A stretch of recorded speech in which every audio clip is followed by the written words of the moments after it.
যে আমাদের এখানে আইপিএল এর ইডেন গার্ডেন্সে আইপিএল এর একটা প্লে অফ ম্যাচ এবং একটি ফাইনাল হওয়ার কথা ছিল, কিন্তু কোনো এক অজ্ঞাত কারণে অথবা কোনো রাজনৈতিক কারণে সেই ম্যাচগুলোকে এখান থেকে সরিয়ে নেওয়া হয়েছে।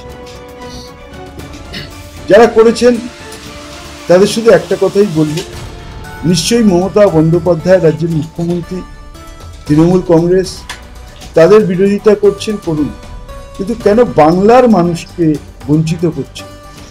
কেন বাংলার ক্রিকেটমোদী মানুষ, ক্রিকেট প্রেমী মানুষকে আপনারা বঞ্চিত করলেন? আজকে বাংলার মানুষ সেটা জানতে চাইছে। আজকে কেন্দ্রীয় মন্ত্রী তথা রাজ্য বিজেপির সভাপতি সুকান্ত মজুমদার তিনি একটি এক্স হ্যান্ডেলে লিখেছেন যে আইন শৃঙ্খলা পরিস্থিতির জন্য ম্যাচ সরিয়ে নেওয়া হচ্ছে। আমি জানি না উনি সত্যি বলছেন না উনি মিথ্যে বলছেন।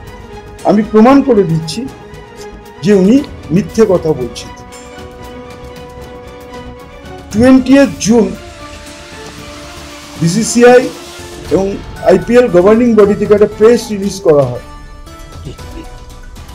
হ্যাঁ, 20 মে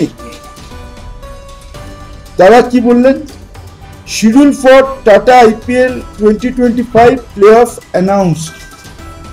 The Board of Control of Cricket in India, BCCI, announced the schedule for the Tata Indian Premier League IPL 2025 playoff on Tuesday. কি লিখছেন তারা?